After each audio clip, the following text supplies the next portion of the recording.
Hola, buenos días, bienvenidas y bienvenidos. Es para mí un gran gusto formar parte de este importante proyecto de la Asociación Mexicana de Impartidores de Justicia y de la Suprema Corte de Justicia de la Nación, financiado por el Fondo Júrica. La verdad estoy muy agradecida de poder compartir con impartidores de justicia este espacio de discusión en donde, vamos a tener la oportunidad de hablar sobre las normas de interpretación del derecho internacional público. Mi nombre es Marcela Talamás Salazar, soy asesora jurídica del programa de derechos humanos, del programa de equidad de género de la Suprema Corte de Justicia de la Nación, y también doy clases en la carrera de Derechos Humanos y Gestión de Paz de la Universidad del Claustro de Sor Juana.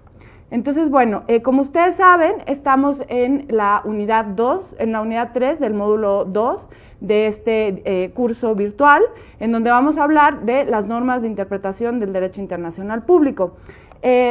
Como ustedes saben, el nuevo contexto jurídico en el que nos estamos desarrollando, la verdad que es una gran fortuna poder ser parte y poder estar presenciando todos estos cambios que se están dando en nuestro sistema jurídico, que derivan un poco, de las reformas de la ley de amparo, las reformas en materia penal y las reformas de derechos humanos, las 5 o 6 sentencias de la Corte Interamericana de Derechos Humanos que establecen la responsabilidad internacional del Estado por violaciones a derechos humanos y el establecimiento de la 10ª época. En fin, tenemos una serie de nuevos elementos que forman parte de cómo se va a hacer el derecho, de cómo se va a operar el derecho, y dentro de todas estas nuevas cambios, de estos nuevos paradigmas, redefiniciones de cómo hacer derecho, pues un común denominador es la aplicación y el uso de las herramientas del derecho internacional, que no es más que derecho nacional de origen internacional, ¿no? Entonces, en este sentido, los objetivos de este curso tienen que ver con ubicar en un primer momento y de manera quizá muy general cuáles son las normas principales de interpretación de los tratados internacionales, de las normas de derecho internacional público, para que después esas normas, ese acervo interpretativo se pueda utilizar en el contexto del control de convencionalidad. La idea un poco de este curso es que en esta semana, al finalizar, seamos capaces de identificar dónde están esas normas, cómo se utilizan esas normas de interpretación, cómo entender un tratado internacional en su integralidad, desde que se discute qué papel juega el preámbulo, qué papel juegan los trabajos preparatorios, cuál es el papel de las reservas, de las declaraciones interpretativas, y esto es obviamente un poco también a la luz del quehacer jurisdiccional, ¿no? Qué hacer como jueces, como juezas, frente a una reserva de un tratado internacional, ¿no? La idea después será que estas normas puedan ser aplicadas y se unan, se asumen al acervo de conocimientos que tengamos para poder hacer control de convencionalidad, ¿no? Entonces, ¿cómo vamos a trabajar en esta semana? Ustedes están como muy ya familiarizados con el sistema de la plataforma virtual. Nosotras vamos a tener una semana de trabajo. Empezamos ahora con esta cápsula un poco introductoria y después ustedes van a estar enviando preguntas sobre las lecturas, y vamos a trabajar sobre 2 cuestionarios y sobre otro cuestionario que va a ser más bien sobre planteamientos de casos prácticos. Entonces, aquí la modalidad de cómo han trabajado va a cambiar un poco, porque los 2 cuestionarios que se van a liberar el martes y el miércoles a las 9 de la mañana van a ser cuestionarios que van a ser retroalimentados inmediatamente. Ustedes van a contestar y al momento van a ver un poco la respuesta correcta o la respuesta esperada, por qué se espera que esa sea la respuesta esperada. Y al final, lo que sigue de los planteamientos prácticos, que es el último cuestionario, ese se va a revisar en la conferencia de cierre que va a ser el 17 de mayo, ¿no?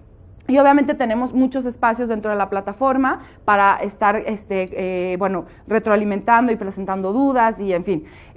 Para mí es muy importante yo sé que esto ya está como muy establecido, pero estos cuestionarios no tienen como objetivo evaluar el conocimiento, ni mucho menos. Son una herramienta didáctica de aprendizaje y de incentivar el debate y el análisis que pueden ustedes desde su quehacer jurídico diario retroalimentar y enriquecer muchísimo. Entonces, esta va a ser más o menos la forma de trabajar. Nosotros vamos a hacer unas lecturas, la verdad, muy breves. La principal lectura de nuestro módulo es obviamente la Convención de Viena sobre el Derecho de los Tratados.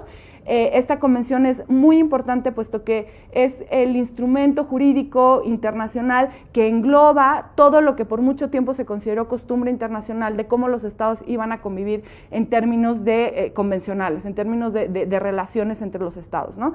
Entonces, esta convención es tan importante y digamos, y deriva de la costumbre internacional, es decir, ya era obligatoria, tan es así que, como ustedes verán en sus lecturas, esta convención fue aplicada aún antes de que entrara en vigor por por tribunales internacionales y nacionales.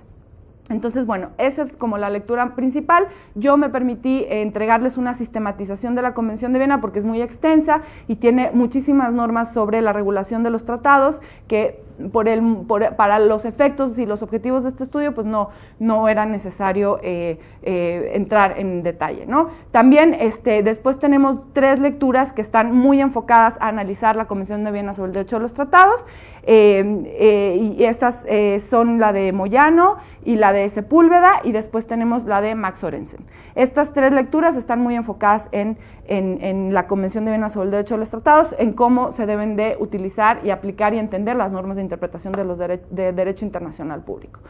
Ahora, es muy importante, y sobre todo por los objetivos ya más generales del curso y no solo de esta semana, que leamos todas estas cuestiones y sobre todo la Convención de Viena con la conciencia, y esto me interesa mucho, yo creo que es lo más importante de esta cápsula, es entender muy bien que las normas generales de interpretación del derecho internacional público son susceptibles de de tener excepciones cuando estamos hablando de derechos humanos.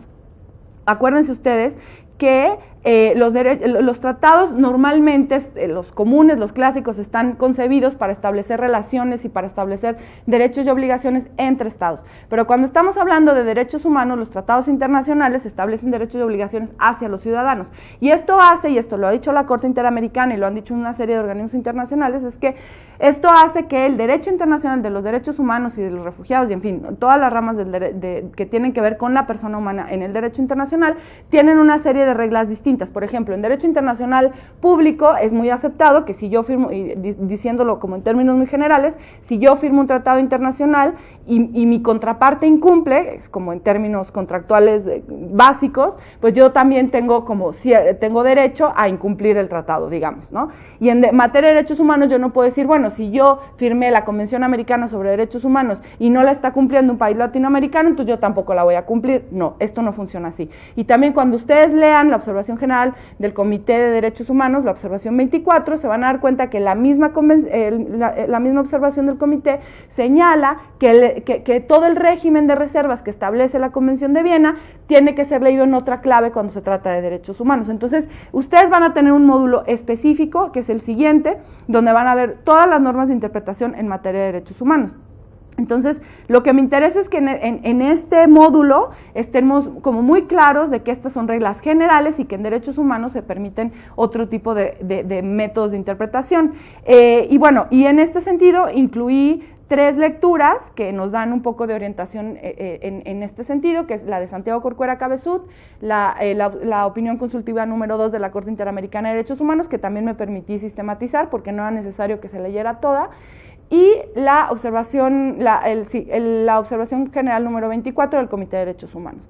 Entonces, y después, bueno, vienen otra serie de lecturas, que sobre todo tesis y jurisprudencias, que en realidad están pensadas más bien para discutirse en la última parte del módulo. Entonces, bueno, creo que por el momento, por mi parte, es todo. Estoy muy contenta y muy agradecida de participar en este espacio. Sé que espero que sea una semana muy enriquecedora y bueno, nos estaremos comunicando durante todos estos días y el 17 de mayo tendremos nuestra conferencia de cierre. Muchas gracias.